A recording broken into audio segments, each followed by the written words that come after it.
Is 2026 the year you finally take the whole family to Walt Disney World? From the grandparents down to the toddlers, planning a multi-generational trip can feel like a full-time job, especially with the ever-changing landscape of an Orlando holiday.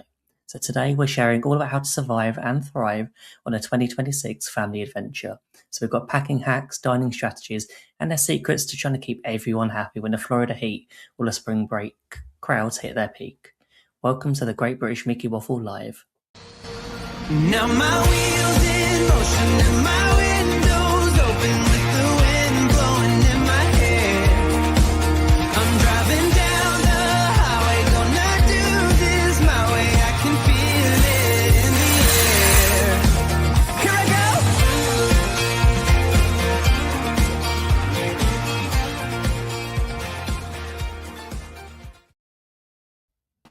Happy Wednesday, everybody. Welcome back. I am joined by, I think, John. I'm loving the shirt today. I thought, I just needed something. Say, I just needed something a little bit Epcotian, I think is the description. I was going to say, for those on the podcast, they're going to go like, why are we talking about a shirt already? But yeah, I love the... I'm not sporting anything Disney, so in my Under Armour hoodie, which actually, it's been quite a good day. So how's your week been? Yeah, it's been all right. Yeah. I must admit, and actually, I know I've spoken about this over the past couple of months. I actually went and got my eyes tested on Sunday because you know when you become aware you're a certain age and you're sort of thinking, I can't read that little small print as well as I used to anymore, and so I went and got my eyes tested. I was right. My eyes are absolutely appallingly bad. So I've actually managed to get myself a new pair of glasses. Not this pair, I hasten to add, which only cost me a couple of quid. I've gone for I've actually paid for some nice glasses, which won't arrive until next week. And at some point in the future, I might actually wear them. Because I've still got that whole vanity thing. I hate putting glasses. You'll wear them and then everything being like 4K or HD. But that's exactly what it is. It's just like, I won't be like squinting. Or worse still, is when I send people a text, and you know when you send a text and you think that looks right, back, and then actually autocorrected it, and it was you just didn't even know. It's not a good thing, and and particularly when it's one of your sons. And did you mean to say that? You're like, no, I didn't. No, it's one of those things. This past few days, I completely forgot that. I think it must have been 10 days or so that. In Florida, the clocks are changed. So anyone who's joining from the US live, it is an hour difference. So where we normally it's 3:30 in Eastern time, it is 4:30. Yeah, and I only noticed that when I was watching the golf at the weekend, and I was thinking, hang on, this is finishing really early I'm like, and then the commentator said, oh yeah, the clocks have changed. I'm like, oh flipping out, we missed that. That's just going to be like couple of weeks of absolute carnage now, isn't it? Like, you know, it's been like 3 weeks. I can't keep.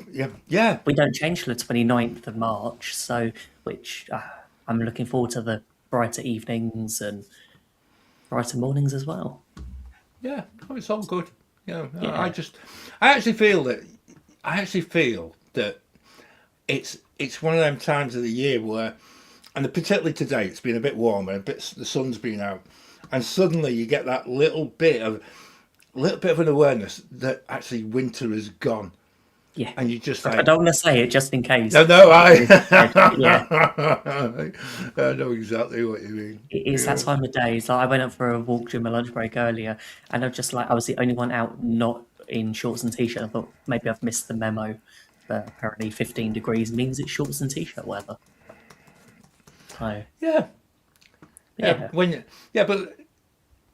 but the thing is, when you've got that whole, no, I won't even go there. When you're in a car and you're driving past so many people who are in shorts and t-shirts, and it's like distracting, and you're just like, no, that's a bad example for the student sat beside you. I'll just blinkers on. It's a good feeling in the car to be able to turn the air conditioning on and the heater off. Don't put the aircon on. Just wind the window down a bit, Ben. Aircon costs money. That's it. Yeah, that's true. So now before we get into discussing our main topic, there's been a lot of Disney news this past week, so I think it's time we talk about the news. I think they waited until we finished last week, right? Because at the very moment we finished, some of these announcements started coming out, and it's just like, you're thinking, oh, if it only been like an hour before, we could have been absolutely on the money Yep. for So we've got lots announcements. of news to talk about and probably take up Yeah. most of the show, probably. But I let's. hope not, because No, people are joining in and wanting advice on how to plan a family holiday. we'll get there eventually. Aye, let's do the news.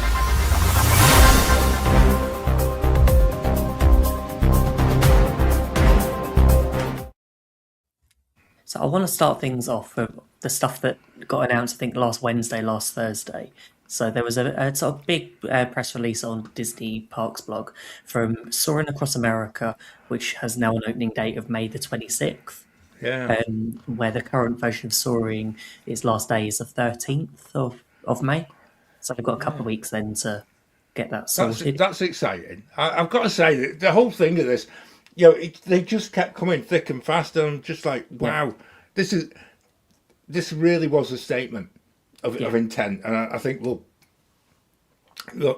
launch into the fact that it's Josh D'Amaro's very first day as the boss man today, yeah, but this seems to have been that build up of positivity yeah, that started last week, and I really felt that that's what that's exactly what a new CEO needs. He needs that yeah, little roll in where everyone's thinking, "Oh, hang on, this company that people are criticising for not getting stuff done, they've actually things are now being done, and they're being done very quickly, which in Disney terms is quite a surprise." It's quicker than we were expecting, especially when there's been quite a few pictures shared of.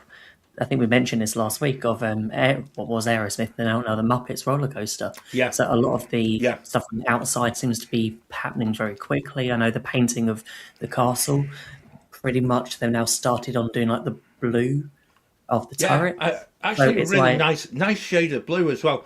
I will go back to what I said. I think the very first time that probably be within the first 10 episodes of the podcast, and I mentioned the fact that they've done that castle so many times, and the blue fades so much in the yeah, Florida sun. They need to put expensive paint on it. If you yeah, do it cheap, they'll do it 3 times, and probably in the space of the 6 years we've been doing this, they've probably done it every year to just yes, tar up the blue and things like that. So, yeah. who knows what this incarnation of the castle will bring? But yeah, Does let's hope they've yeah. shelled out a bit for the paint. Yeah, Yeah, so talking of Magic Kingdom, so you've got Big Thunder Mountain has a reopening month.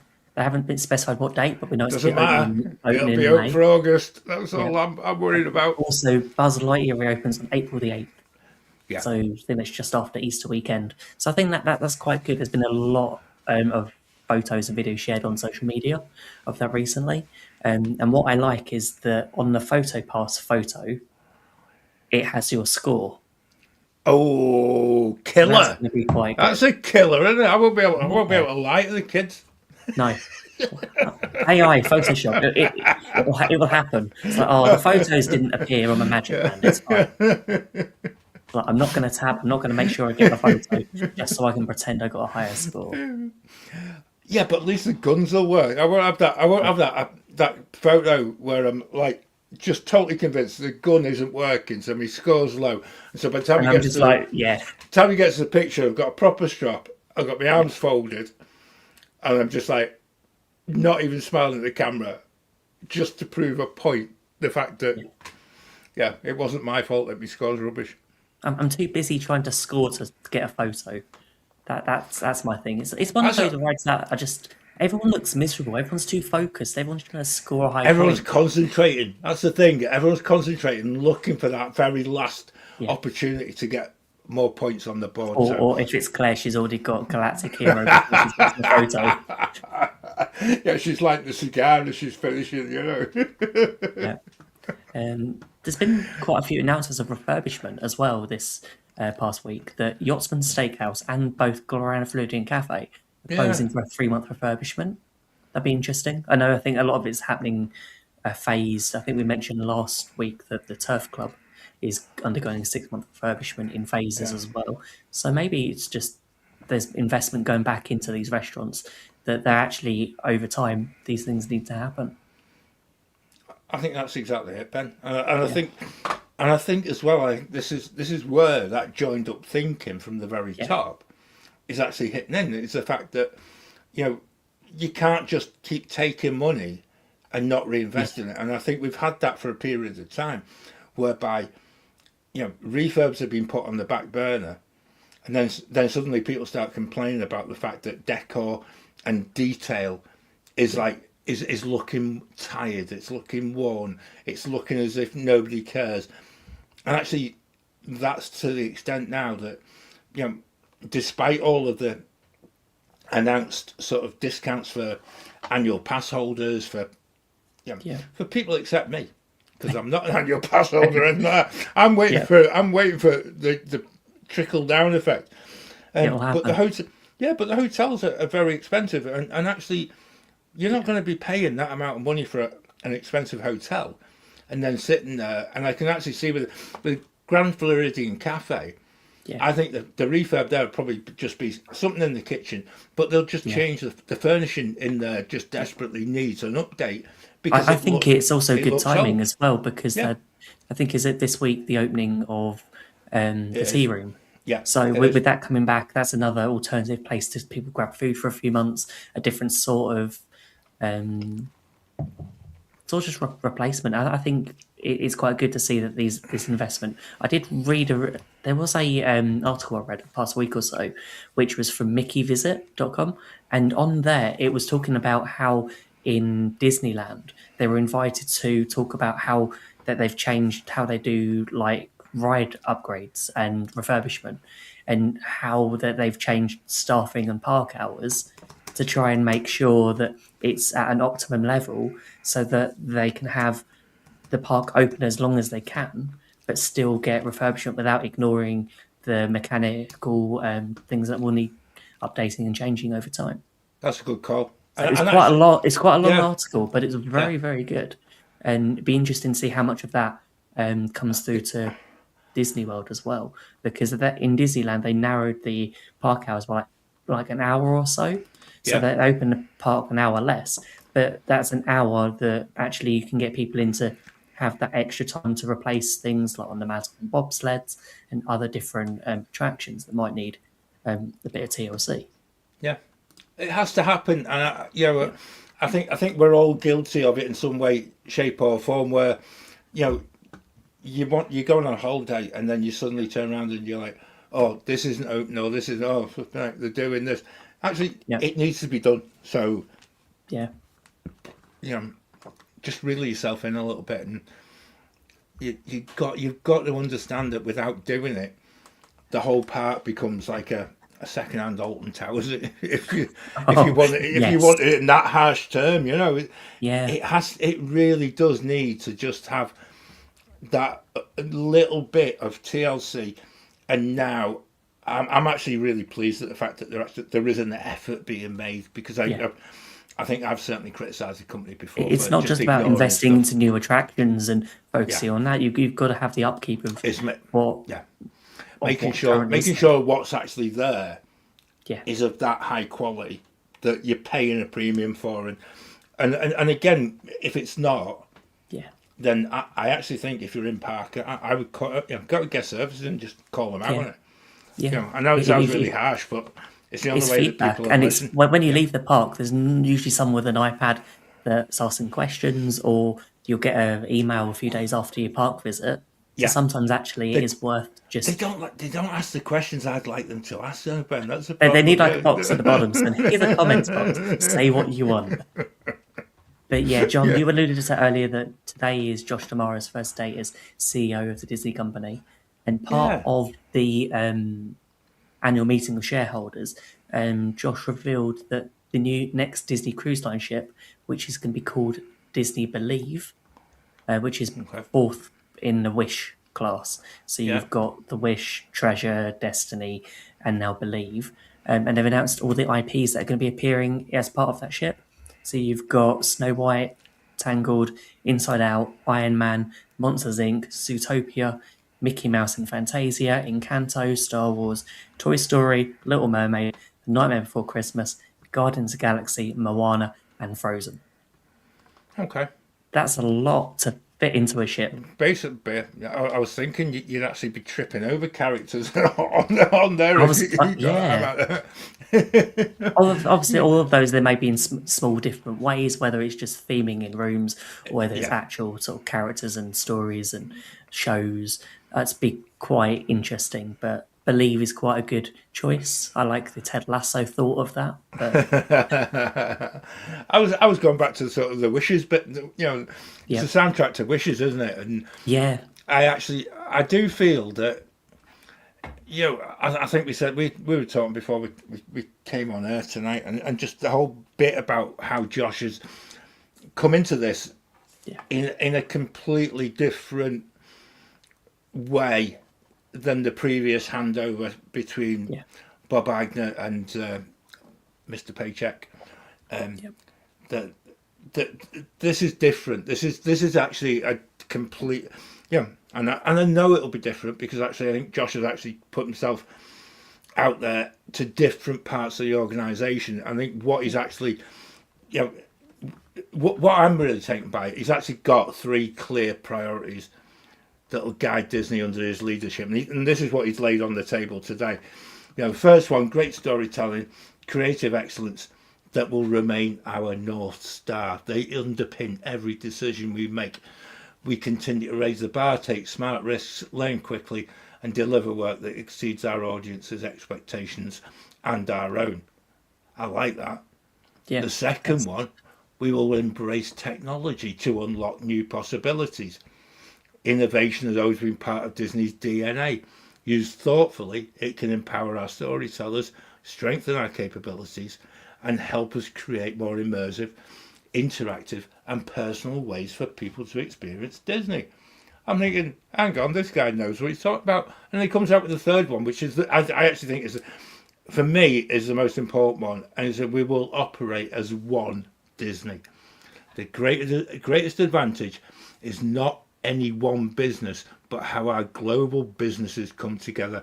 When our teams are aligned and working in a connective way, we can build on our strengths, reach people wherever they are, and deepen their relationship with Disney. And I'm thinking, oh my word, to come out with that on your first day, I think that's quite something. I quite like It's that. quite a statement, and it's quite I just. think so. Yeah.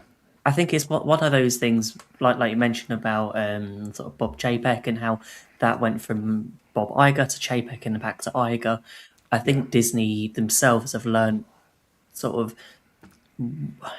what they need to do as a company and what their main focus is, because I think during that time they needed Bob Iger to come back to steady the ship Yeah. and just try Yeah. and regain that confidence in themselves. And I think the company was split in so many different directions with like Disney Plus, movies, parks, and trying to work out where the company was and not just dictated by the one that's making the most revenue. Yeah, and I think that had been lost amongst the Bob Paycheck years or months. I think months is probably a better description. And actually, Josh had been very positive about the way Bob Iger has actually run the company in the past. And actually, what's really telling for me is some of the words that I just shared weren't just to shareholders. He's actually sent a memo and it's to fellow employees and cast members. Okay. And I actually feel that whole thing and the whole, you can find it online. It's out there. I'm not going to read through it all because it'll bore the life out of you.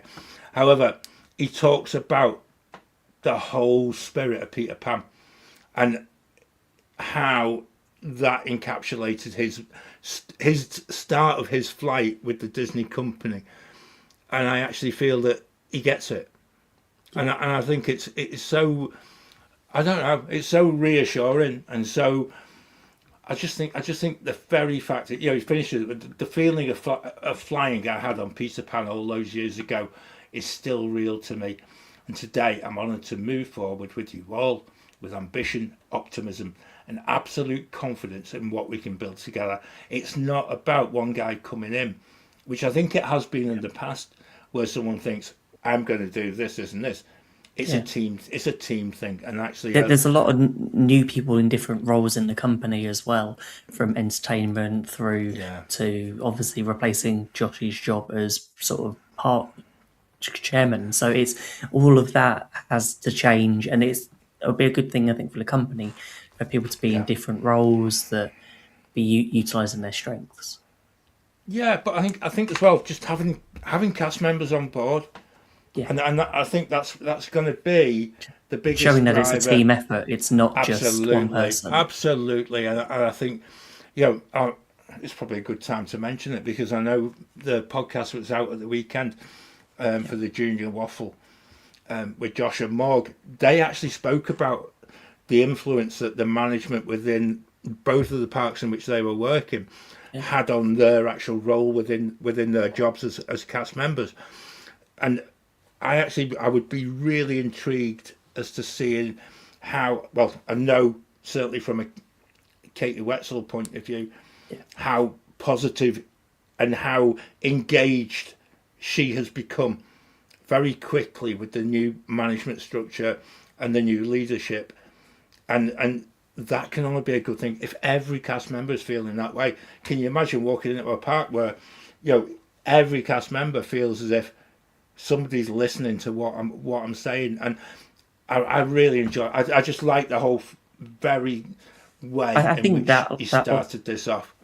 that will show really well for guest experience because if every Absolutely. cast member, like you says, being listened to is positive about where they're working and Yeah, it creates a really good effect, that means that the guest experience is going to be very good yeah, and it'll be interesting to see. And I can't wait for this year's D23 because obviously Josh was on stage a couple of years ago talking about yeah, Villains Land and cars and all of these things that are coming. Now he's the main person in that job, as CEO of the company. What is his next step? What is the next things that yeah, the parks, the company is going to do? Because the competition's not standing still, as we've seen with Epic Universe and Universal. It'd be interesting to see what they do. And I know this past week the previews for Frozen in Disneyland Paris opened, and I've yeah. seen some incredible video from the animatronic Olaf that he's just wandering around, But I and the just shows again and just looks amazing. yeah. Really If does. anyone wants a little preview, there's on YouTube. If you look, I think it's the Cascade of Colors, or Yeah, I think that's what it was. But there's the show on the lake, and I feel like it really is impressive. yeah, I feel like it's something that I love Luminous, but I feel like it's something that could easily be the next step on if they wanted to introduce IP and films and how they can do that in a show with just yeah. involving a lake, involving water. I think as well. I know I'm going off at a tangent because actually I know I'm just aware we're going to run out of time on this, but it's something I want to flag because actually Yeah, one of the greatest things that I've actually come across in years, and I shared this with you guys, and I think Ben, I think you put it on you put it on the socials on Friday last week, was actually, if you haven't found this yet, and you want just a little bit of Disney magic and you want a little bit of Epcot, yeah, there is a Epcot World Celebration on both streaming platforms. So it's on Apple, it's on Spotify, but it is absolutely incredible. And actually, yeah. I know Claire texted me and just said, "Oh my word, this is just like it's so triggering and it's so It's become just my work background yeah." music this week. But I have to it's admit, but I beautiful just now. feel it just transports you straight into being in World Yeah. Celebration in Epcot. And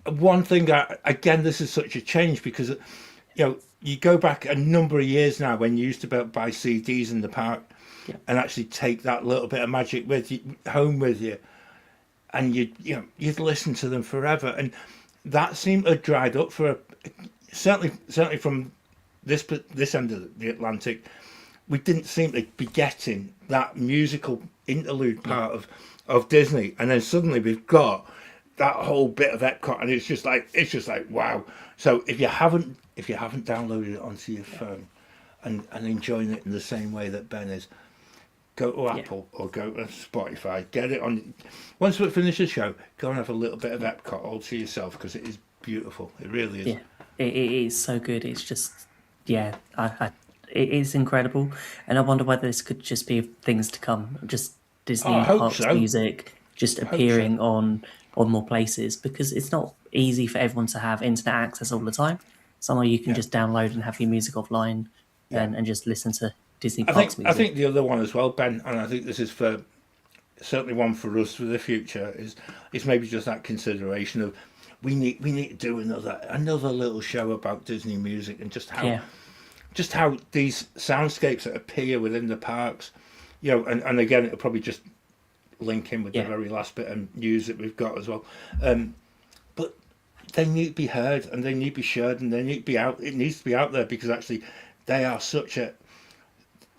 build such an atmosphere. And then when you're at home and you listen to it, you are transported back into these places. And I remember just during COVID, just when there were so many times that I'd just put YouTube on and there was just like background music of Hollywood studios, just hearing the big band music when you walk into the park. And it was just like, to me, that it was just something that just, even though we couldn't be in the parks, it just took me there. Yeah.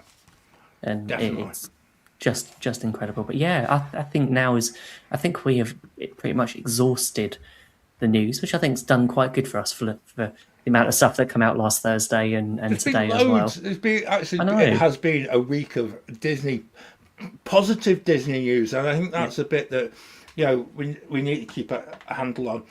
I'll just put, you actually did put in that All-Star Movies, we've got a room refurb announced. Yep. And they put a bit of shade into Galaxy's Edge seating as well, so I think that's actually good. It's quite good because actually it's a good timing wise as well. It's a pressure cooker kind of place, isn't it? So they learned that with Toy Story Land and Galaxy's Edge, and it's like, we've had a few people not cope with the heat in the summer, and it's just it's also quite good in August when it starts raining. If you found somewhere where there's a little bit of a canopy and it's always welcome, rather than just a little tunnel as you come in from baseline. Yeah, or everyone's crowding everyone's under. Everyone's in there. Yeah. Right, come on.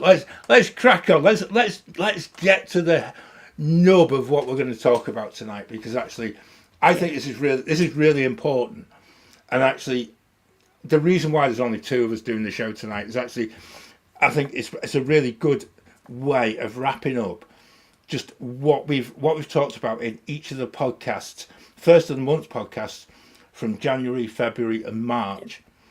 And just trying to tie it all together. So if we appear to be going through this rather quickly, head back to those shows, and actually you will have a much wider and a much more detailed. Yeah, and this is just really trying to recap on one thing. Can I just start with one really important point now? Because actually, I don't think we mentioned this on the January show until about halfway through the discussion. But having experienced eldest son and girlfriend and nagged them constantly since booking their flights about, make sure you get your ESTA done. Yeah. Do your ESTA. And we've been at it. They sat down last night. They did the ESTA. They paid for the ESTA. It came back and they were fine. However, if you have an ESTA return and say you need a visa, you're basically in trouble, because actually that is a much longer process. We did talk about it in the I think the on January average it's show. at least 6 months. Yeah, but what I would say, if you're planning a trip, I actually would say now, before you book a flight, before you book your accommodation, unless everything's refundable, make sure you've got an ESTA, because actually, you know, we live in extraordinary times at the moment. So it depends on what some orange bloke who lives in a White House decides on what his mood is at. So that's true. That is true. Sort your ESTA, make sure you've got that, and you actually print it out. You can't go on holiday without having an ESTA or a visa. So it's one of those that you need to go through it. Just once you've worked out what date you want, and just like you're trying to plan, because I have to admit, sometimes we can plan for trips a couple of years out, So sometimes it's like, okay, well, when's our ESTA due? When does it expire? And also the thing that a lot of people don't realise until sometimes it's too late is like if your passport expires between you getting your ESTA and your holiday, Yeah. if you have a new passport, you need a new ESTA. Yeah. Yeah, and actually that's a really good one to point out, Ben, because actually Yeah. I was in that position. For last year, I had an ESTA already in place. Passport runs out. I then feel aggrieved that I have to pay for another ESTA. It's just tough luck. And actually, Yeah. you know, I know some people try to be really smart with this, and they say, well, if I don't get my ESTA until July, and I'm going in August, then we could go in June next year, and I could get And then two trips under one ESTA. Don't overcomplicate it. It's not worth it. It's not worth the whole fact that It's not worth the stress or anxiety of something No, you end it's up also not. pressing the wrong box when you're filling in the ESTA form, and then Yeah. you have to do a visa anyway because you've already done one incorrect form, and it's just. best But not go in there. it becomes more complicated because we're talking tonight about taking the whole family. So usually when we've done a family trip, sometimes it's someone's first trip to the States. So they've never done an ESTA before. They don't know what else you need to do for the trip. So actually, an ESTA is a good start. Once you've worked out what date you want to go and you're having that discussion, because I know we've done a couple of family trips before where in 2016 there was sort of a group of 9 of us where Becca and I were just trying to help piece together everyone else's sort of trip. We're trying to work out what we all wanted to do and what the whole plan was. And then come free dining offer at the time. What resort do we stay at? Where do we go? And it's quite different because everyone's family is different and everyone holidays in a different way. Yeah. Not everyone wants to be in the park every day. Not everyone wants to. Some people do. I have to admit, a lot of us would rather be in the park rope drop, but some people are like, I'm not getting there till after lunch. So everyone has a different way in how they do their holidays. And the bigger the group, the more difficult that becomes. And actually, I would even say the older the people that you're sharing the trip with, the more difficult that becomes. Because actually, I would actually say that for me is one of the things that, certainly from experience, one of our very first trips was we took my mum with us, but she was wanting to be in different places than we were at different times, and that's not good. It really isn't, and it does create a little bit of friction, like it or not. It creates friction, and what I would say, actually, I think it becomes easier now that you've got Uber. And if you're staying off site, then if somebody wants to go back to the villa, go and get yourself an Uber because I'm staying where I am because I'm having a good day. And actually, that's a refreshing sort of, they're not having to pay a load of money for a taxi. Do you know what? That's something that happened to us in 2016. Yeah. We'd been to Universal for the first time of that trip, but unfortunately, they had a power cut as soon as we were getting our tickets printed. So as soon as we got into the park, we spent probably about 4 hours not going on a single ride. It wasn't a good start to the holiday, but then the next time we went to Universal, we were all trying to fit everything in because we only had like 1 day left there. So it's like, okay, how much can we get done? But then we all had lunch at like 3-4 o'clock. Yeah. But then afterwards, some of us wanted to stay and some of us wanted to go back to the hotel. And so it was sort of like, well, who's going to go? And it was like, who's ordering the Uber? And all of this, it just turned into like a bit of frustration because not everyone had different sort of levels of tiredness. So some people wanted to go back to relax. Some people just wanted to just like go on a few roller coasters after food. And it was just, it was a bit awkward.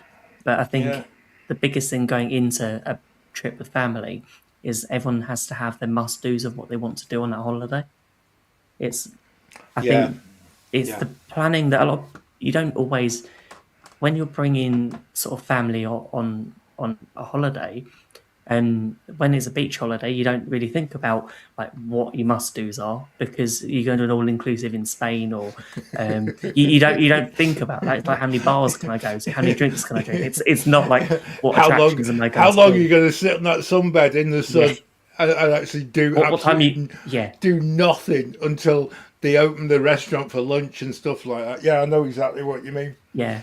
Where when you're going into sort of a theme park sort of base holiday, everyone's Yeah. got different things that they're looking for in that, because not everyone's going to want to ride Velocicoaster, not everyone's going to want to go on Hagrid's or do Tower of Terror or Rock and Roller Coaster, That's where fine. some They people was can they more can hold rides me at in back. Small World.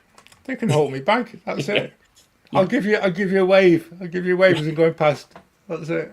But yeah, Um, and that's the thing. It's I think the best thing is knowing that as a family, unless you all have the exact same likes and dislikes, you're going to want to do different things, and you're not all going to want to spend 2 weeks together doing the exact same thing at every hour of the day. yeah, and actually, having started our journey with the kids being at the age they were, and they were very young when we first went, and it was a case that we'd have to manage the day around what the kids were capable of, Yeah. but also not become self-indulgent. And I think that from an adult perspective, that's a really important thing, because it'd be so easy to just have your kids stood outside a ride while you go and ride Tower of Terror 3 times, and they're bored, because actually at the time we first went, they were too small to actually get on the ride. Yep. You're not going to get away with that. Just accept the fact that you can't be self-indulgent, but just split it so that you've got the kids get the sort of head rush of excitement from going on Peter Pan, from going on Small World, and then you can offset that by actually just getting an ice cream, and then you can get yourself onto whatever, go on Space Mountain while they go on the People Mover, and just balance it. It's that balancing part of it, and it's so important, because I think certainly as an adult, and I'm very fortunate. My wife's very sort of thoughtful of the fact that I do enjoy roller coasters and she doesn't. Yeah. And I really do feel that there's times where I'll go and stand in a queue for an hour on my own just to go and ride. Velocicoaster would be a case in mind. But she goes and does something else. And I think between you as a group, I think one of the best things, if you've got a group of people, is basically go and do your own stuff. Maybe we'll meet back here for a drink, or we'll meet back here for the parade, and just have bits in the day where you can actually drop in, rather than the whole day being planned out for people. And other people might have it differently. Say, "Oh, we're all going to do this." And actually, for me, that would be my worst nightmare. Yeah. Sometimes you just need to have, and also if you're spending 2 weeks with family at home, you don't always spend exactly in the same room, especially if you're staying on site at Disney. Yeah, yeah, And it's where actually choosing the right place to stay, whether you're on site or off site, is key. And I know we've covered it in a few previous podcasts that actually staying in the villa might be more suitable for a larger family. You can each have your own car if you've got an extended family, and you can go off and do different things and then meet up later and yeah. to meet up for the fireworks and do different things. And so you're not always, because you're always going to get to a point in the holiday where you're going to want a break. And Becca and I say we always find we're walking around Epcot, and Is that you want a break, or you're going to break someone's neck if you spend another 10 minutes with them? and usually food is like that. involved. Yeah. Usually it's because one of us is hungry, and it always used to be would be in Epcot, and there'd be too much choice of food to eat. There'd be a food and wine festival going on, too many restaurants, and it's just like, what do you want to eat? And we're just like, it's that decision paralysis where you just like, I just need food. It doesn't matter what, I just need food. That's a really good description. That's a great way of describing it, actually, but I like that. Yeah, because you plan so much in advance, but how many times that you change plans when you're out there? It's like it was only until last year we actually did Chef de France. It was always our one we cancelled like 5 times before. Every Yeah. time we'd book it as an AD, I think, oh, that sounds nice. But by the time we got there and we thought there's other food places, or that wasn't what we fancied that day, we'd change for something else. So it's always interesting. And with food, if you've got a large family, it's Yeah. trying to work out where you're eating if you want to have a big family meal together, because not all restaurants can accommodate certain family sizes. Good call. If you have got a big extended family, it's like 12 to 15 people. Do you book in different reservations? You might all not all be sitting together. That's an interesting way of doing it. I think as well, Ben, and I think this is again coming from my money saving background. Yeah. If you go as a bigger group, you automatically have that gratuity added on before you even Yes. begin. Yeah, because So it's is over it- 6, isn't it? Yeah. So Yeah. you're already basically paying your gratuity no matter what anybody's eating, things like that. It's all Yeah. out there. It's all on the table.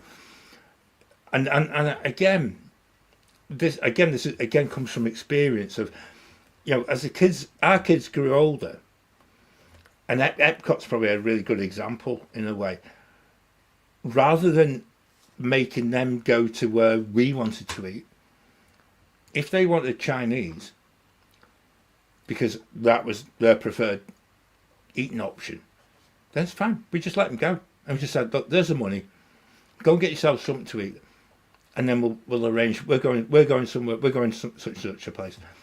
Usually Japan pavilion, and we just go Katsura Grill because that's actually a place that we really love. And then we just say we will meet back at such and such a spot, and it meant that they weren't hungry. We could eat what we wanted. When you all came back together, it was like, oh, we've had a bit of time away from the parents telling us what to do and what we can't do. Usually, because they eat fast, and then they thought, oh, we've got a bit of time on the old people. They go and they try and either sneak into, go and ride Figment, or go and ride Living with the Land, just so that they came back to us as if, hey, we've got one up on you, and it is great because actually in the meantime we probably have gone and snuck onto the Three Caballeros in Mexico, and then gone for a pint somewhere. Yeah. But it's that whole thing of actually just having your own space and time, and it is really, really important. I've got, even for this summer, we're going as a family. We've got Josh's girlfriend with us, and actually we don't have any qualms about that at all, because actually they can go and do what they want, because I'm going to go and do what I want. But we've already had the conversation, even before we book the flights. It's a case that it's my holiday, it's your holiday, and actually, there are going to be times where the two entwine, but actually we can't. It's too big a place, and there's too many different things to do and to see, that it can't be that whole thing where, as a whole party, you just travel and you explore the parks completely together, because actually that's not what it just doesn't work. Go and find your own magic, because it will happen, and it will. I've said this before. It will come and find you, but you need to have the ability to just go and get lost within whatever park you're in, and then when you're sitting down, you're sharing dinner that night, and you're like, oh, we went and did this. Yep. And it doesn't matter if you've been there 100 times before. The chances are you might have missed that, or it was different than the time when you saw a certain show. And people see different things, and that they can share their enjoyment, and they can share their excitement.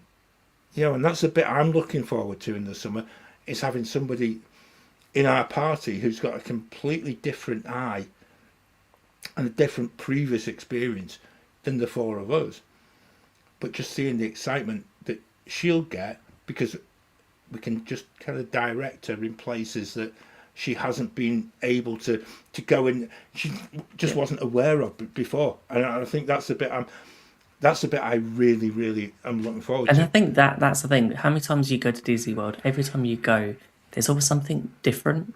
Whether you're doing something different for your first time on your holiday, or whether you're staying somewhere different. And like on my most recent trip, we went to Universal, where we pretty much avoided Disney.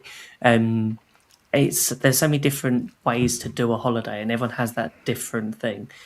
But Kirsty's right. It's about having that difficult conversation before you've even booked nothing.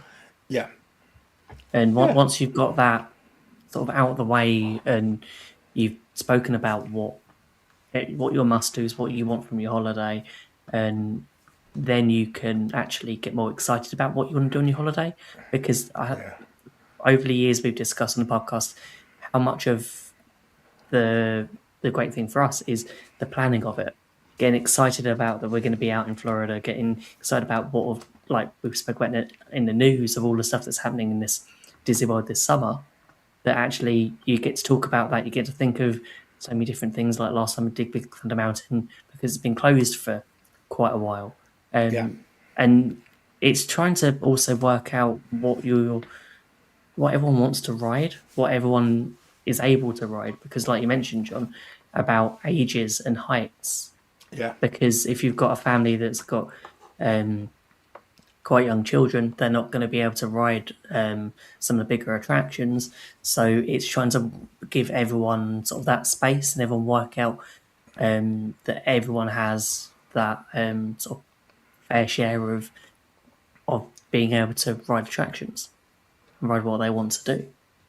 yeah. And like I said, I actually think you've got to give everybody equal respect on that. Yeah, And and that's difficult when the bigger the group, that becomes more and more difficult, because actually you do end up, it is that basically spinning plates and making sure that yeah, you're not going to be able to please everybody. However, it then becomes that whole thing of just that being empathetic towards where people are at, and actually just admitting the fact that, yeah, I might have wanted to go from rope drop to park closing today, but the rest of the party are really suffering with either jet lag, or they didn't sleep very well, or yeah, basically they're in one of those days where they've just got no energy yeah. because they're really tired. But instead of kicking against it and having a strop and saying, nope, this is what the plan says, I'm going to Yeah. stick to the plan, and that's your problem. You've got to You've got to have be that flexible. yeah, but a little bit of empathy to where other people are at. And actually, even last year, when we went as a couple last year for the first time since before the kids were born, and it was such an eye opener, because actually, even between the two of us, you'd get to a certain point in the day, and it was like, do we fight through being in the wrong park and being in crowds, or do we just knock on the head and then say, tell you what, we'll come back another day, but we'll come back later in the day, and we'll Yep. do that. We'll do that evening that we So were late we were afternoon, evening to yeah, we'll Yeah. do that another time. And actually, between two people, that's difficult enough to come to that conclusion. But I think when you do, you've actually come back with a different mindset as well, because actually, that your tiredness isn't there, or you've gone and got food, you've gone and got Yeah. yourself sorted out. It's such a fine line. How many times have we've gone out of the park and just gone with all the intentions of going back to the park after food, and then once we've had food, we've decided like actually we just want to go and chill by the pool or do something different. You get to Yeah. a point where actually your plan of what you wanted to do, you just like actually I just need to listen to what I'm supposed to be. Listen to what your body's telling you, because sometimes it's getting really hot and you just you just need a break from the crowds and getting out of and just finding something that you actually want to do, not just because your plan says you're doing Magic Kingdoms, do the fireworks and the parade that evening. Yeah. Tell you what we did find last year, and this has happened probably in the past. It's that whole thing. It doesn't happen every single year, or it doesn't happen every single month of the year. But we were in this like weather pattern, and when we first turned up last year, it was red hot, So that was fine. It was draining, but we actually knew because we were there for 3 weeks, we just knew fine well that okay, we're going to blast Universal, and we'll stay as long as we can for whatever day. But then we really felt the heat just becoming an issue. So that's fine. You just take on more liquids. You just get yourself a little bit cooler. You find yourself a little bit more shade. But then after that, the weather changed. And because that pressure cooker effect had basically taken hold, we then went into a spell where it was raining sort of mid to late afternoon every day. It was like from 1 o'clock onwards. Yeah, and the key thing there was, if you're in a theme park and it's raining, it's actually more manageable than going in early and being in the crowds and then having nowhere to go. And what we found ourselves doing was flipping the plan and making sure we had some pool time when the sun was out, then going to do the theme parks. Yeah, putting up with the rain, just, that's fine, go and get some lunch, things like that. But then we stay later when the rain passed, and actually it was making it work. And again, it comes back to that bit of don't over plan it, but actually change it up. And I think Wendy, you're absolutely spot on there. It's just keep your plans flexible and adaptable. And I think if you don't do that, that's when you get people's back up, and it's when you have someone in the car who hasn't. Someone in the car on the way back, and they're sat there with their arms folded. They're not saying anything, and they're just. It's just like you and Buzz Lightyear. Yeah, and exactly. But they're just exuding that negativity, and it's just like, if I ask the wrong question right now, it's gonna just explode into that. Cause issues, isn't it? And do you know what, Sam's all right. Every time we got in the pool in August, it would just start to rain. Yeah, it's you'd been there for rope drop, and then you go back for the pool afternoon. Yeah, and then it's like, it's going grey. There's that storm, and now it's raining. It's now you've got to get out the pool. And that's so annoying because actually, it was really big. Because actually, I'd read something this week, and I can't remember whether it's someone's trip report or it was someone's blog or whatever. And they were saying exactly the same thing about the whole fact that every time we got in the pool, it'd be like within minutes, the whistle would go, and then you suddenly find out it's like everybody out, thunderstorm incoming, and you're just like, what have we got to do? And actually, it's that was a bit last year where the flip of your day in actually just enjoying morning sunshine. And then just going, accepting you're going to get wet feet if you go to a rainy park or whatever. Yeah. But it worked, and we've done that loads of time. It took us 4 or 5 attempts to see starlight because the first time we were there, it was the rain, and then it was just the next time we were there. And the thing is, in August and September, you've got the Halloween parties. So instead of being on every night, it's on any time that the party's not on that evening. So it become quite to a point. It was like our second or third to last day. We managed to get to see it. It was to a point. At one point, we thought we're not going to see this trip. It was going to be one of those. But I'm glad we saw it. But it was one of those frustrating times that actually we kept going through. It's a bit like going to see Phantasmic as well, because actually, if there is bad weather in the area, then it won't happen. Wendy, I'm going to pick you. Wendy's just triggered a little moment of complete madness that happened a couple of years ago for us, and it's that whole thing about when there's lightning. That's actually something that Disney are really, really hot on. Yeah. And if you're staying on site, generally I think the rule is about 7 miles away and you can download an app, and I can't remember off the top of my head what it's called, but it's on my phone. But I won't stop talking just for now. But there's an app, and it'll show you where the latest lightning strike has been.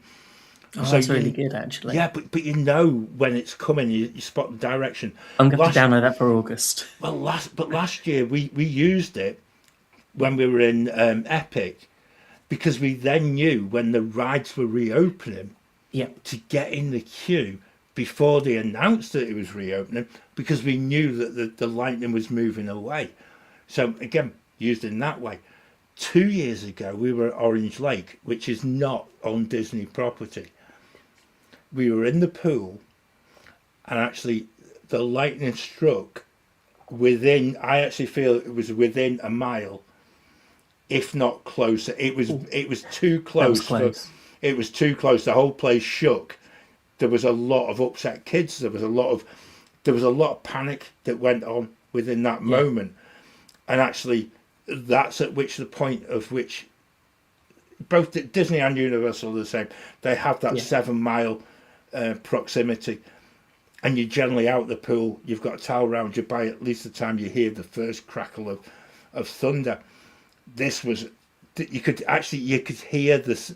There was a sizzle in the air, and you actually felt the ground shake. It was too close for my liking. Yeah. And actually, I would say from a resort point of view, that was probably a little bit too close for comfort. And I would hope that someone within that resort was basically, just has to file a little bit of a report saying it's safety first. That's the it has to be, Ben. And but again, I've said this before. If you're in a villa and there's any sense of lightning, get out the pool. Don't try and be smart about it. Don't try and say, "Oh, it's fine. We'll be okay." Get out. Yeah. And don't even mess with it. It's not worth it. I know it sounds really boring, really old and stuff like that, but actually, you've just got to ensure that you get out the pool and just bide your time. Go and do something. Go shopping for a bit. And I think that's the biggest thing about planning a trip. Doesn't matter how much you put onto your spreadsheet, how much you print out and laminate your plan. Things will change. Weather will change. Flights get delayed. Things when you're in the park, things will change. So there'll be refurbishments that might happen quicker than expected or get delayed. So you may have been waiting for this ride that the Mummy, or there's been so many different rides. I know Stardust Races is still under refurbishment. It's been extended a few more times. So there's a lot of attractions that do go under regular maintenance. But if you're not planning that before your trip, and that's one of your must-dos, it's something to just be aware of. Because I remember when we went with everyone in 2016, that unfortunately Big Thunder Mountain was under a 4-month closure for being repainted. So we were just sort of, this is just wasn't ideal for us, but we knew we were coming back the following year. We were all wishful at the time that we were going to get a photo pass or a different photo, but it was only then repainting the rocks and everything for 4 months. So yeah, good. I'm just going to, the app I was talking about is the weather bug app, and where I live at the moment, the closest strike in the last 30 minutes of lightning is 1,810 miles away. Sorry, kilometers away. Okay. So that's to the extent at which some of these apps can actually really just help and just make that difference, because actually some of the detail in American weather forecasting is so much better than we get over here. If they say it's going to rain at 2:15, it'll rain at 2:15 on the dot. It's really bizarre.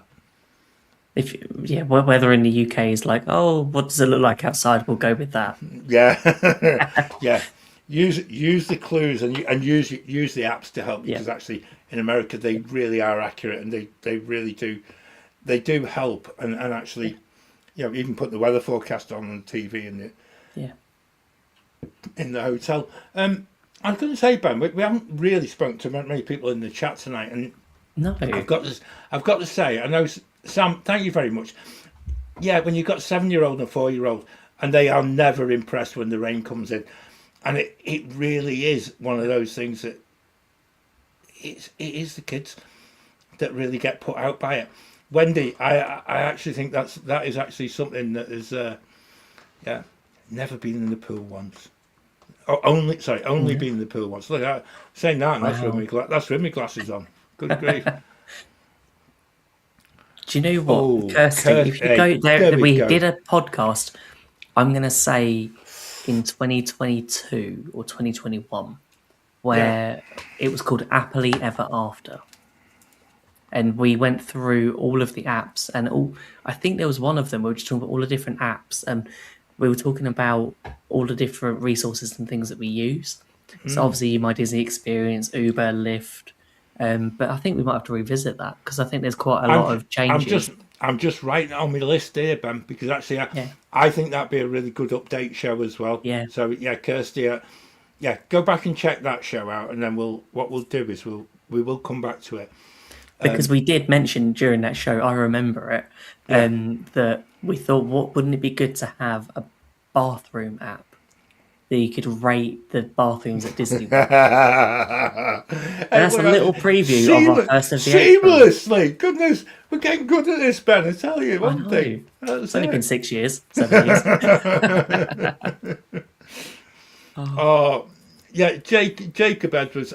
Do you know, we had exactly the same experience at the beach club, and it really did feel. It actually got to that way. We actually met a family. We met a family from Wales, I think, on one of our last days, and we'd actually eaten at Tapanido, and we got chatting with them, and then realised we were in the same hotel. So, and they were absolutely fabulous couple. They had kids a little bit younger than ours, but it was one of them things. And then we decided to get on the bus, and we all went into Magic Kingdom for the night after Epcot.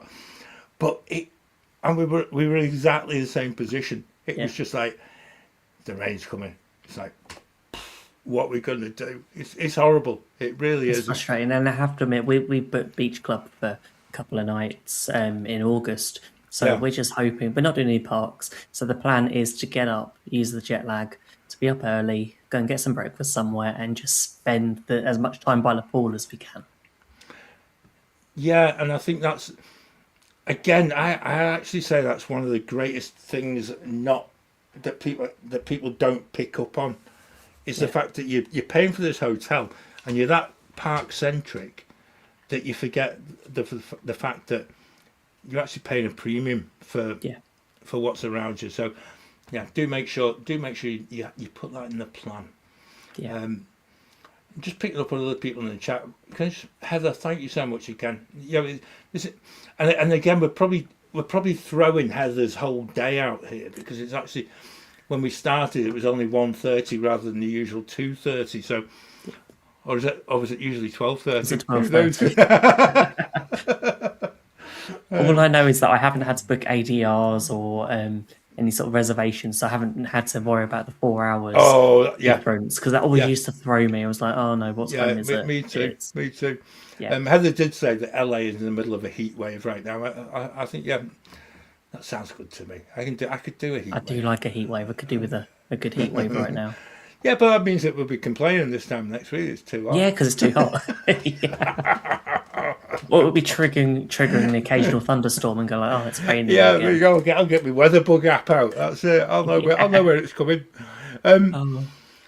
Yeah, and again, coming back to what we're talking about, and I think this is really important. It's the whole fact of, and again, I'll plug the mid-month show with Josh and Morg again, because when you listen to two people who are talking Disney, and both Claire and I's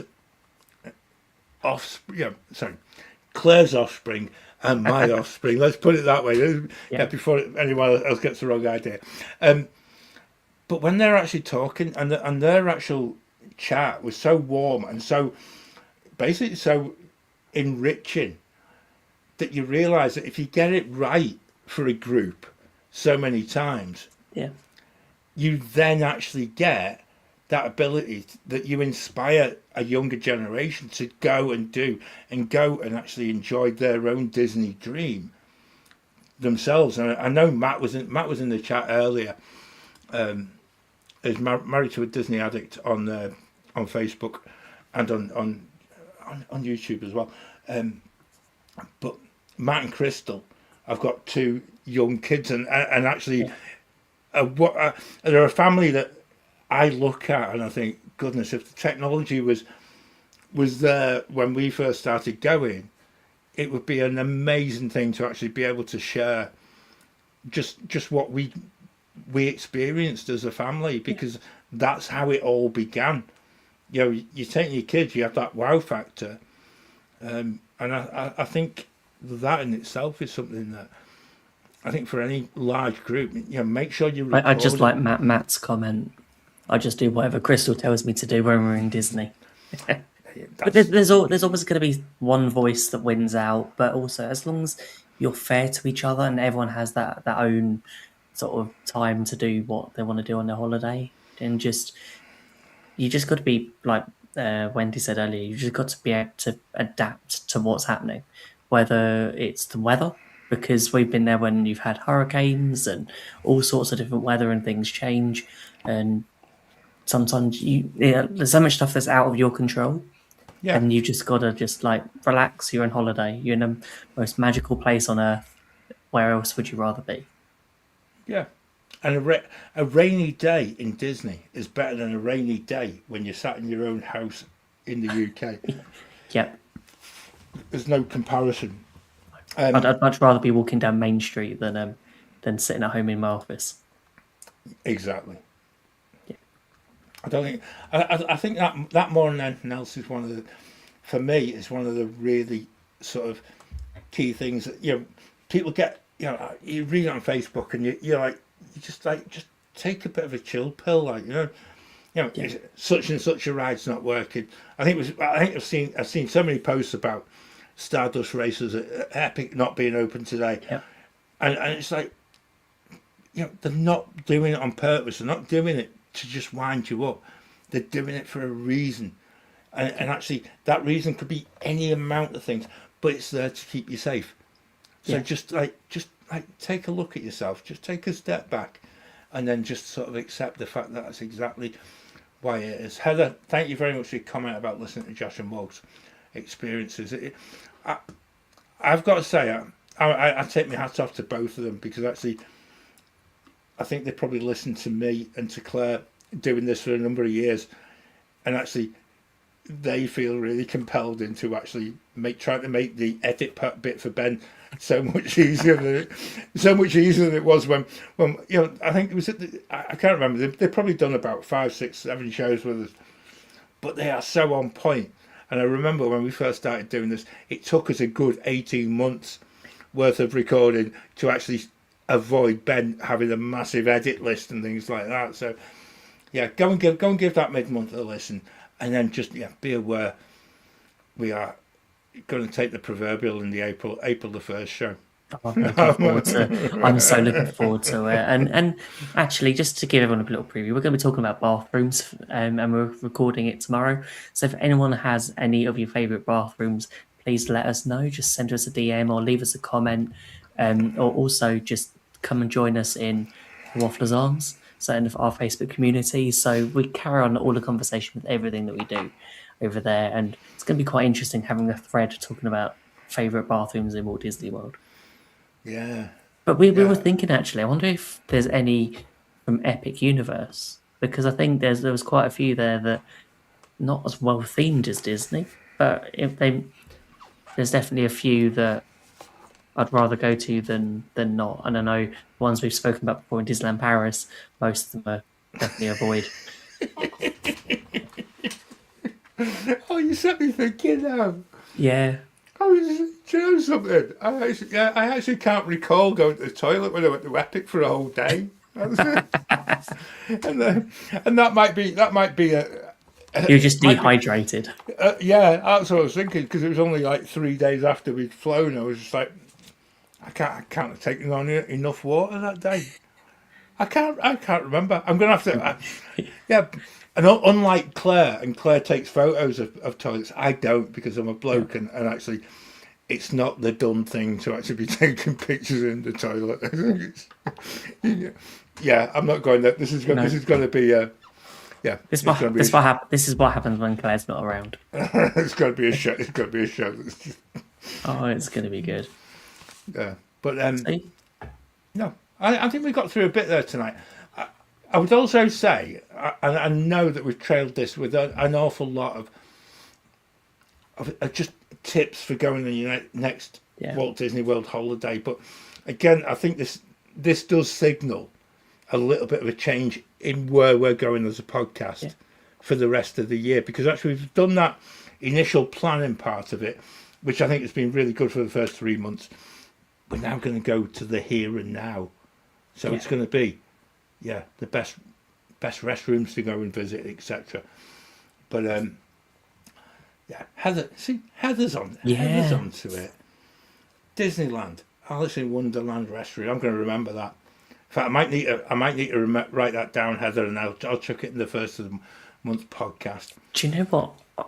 Our trip to Disneyland, I don't remember many that were stood out that I can think of. It's weird. I'm going to say this in a podcast tomorrow when we record it. For me, going to the toilet is a functional thing. It's not an experience thing. No. And actually, Claire turns it into being an experience thing, so it could be quite interesting. It's going to be a good show. It really is. And I know Robin and Simon will be back from India, so... Oh, yeah.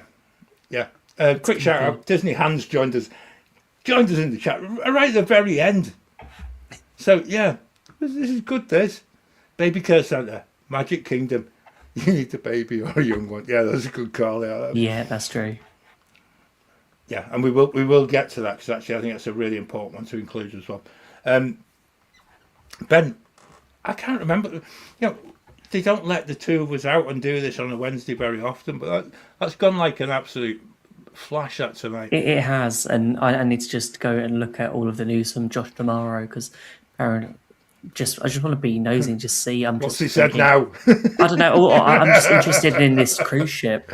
I was just like, we're already thinking like, oh, well, we've got cruise booked this year. We're planning the same for 2028. I don't know when this one's going to be around. I was in 2027. So, that's going to be interesting. So, you never know. Our plans for 2028 might change. And, so I want to say thank you, John. It's been a really good show tonight. And there's been so much sort of great chat in the chat. It's just been brilliant just seeing everyone comment, and I just love talking about August. It's even though we went for the first time in August for the month last year, and it was like really surprised us what we had to adapt and how we had to change to like the heat, the weather, and then being with family as well, and trying to work out like actually we can't carry on at this pace if we're going to last the entire holiday or last the entire day in the parks. So if you are heading out this summer or any time in 2026, just remember the best memories aren't made in the lightning lane; they're made in the moments in between. So don't forget to like this. What a nice tagline that is to finish on. I love that. I know. Oh my God, that's a lovely description, and that actually sums it all up, Ben. Because actually, I think you're spot on. Yeah. And I think that is exactly what we've been trying to portray in this show. And I know you come from an experience point of view. Yeah. And I know it's so weird for Becca and I to go on trips with other people, because just usually we would always used to work very opposite shifts. So when work changed, our trips to Disney were just focused on our time to just spend together and ignore everyone else, being in our own bubble. It's quite interesting going on holiday with friends and family and being able to share that experience. It's very different, and there's so many different ways you look at it differently. And especially if you are the planner in the group, sometimes you take it for granted that not everyone has the same knowledge of these theme parks as you do. Yeah, I would also add there's a reason why my mum hasn't been with us on a trip since 2008. But hey, that's a whole other show. Whole other show, all of its very own. I actually do have a little video, and it's called. I do a highlights video of it, right? And it was just the most amazing trip. But the video I called was The Chronicles of Nan. And it was just like, I think the kids are still scarred by it, but hey, that's I love that. But if you haven't already checked out the 15th of March podcast, it's available also on YouTube and anywhere you get your podcasts.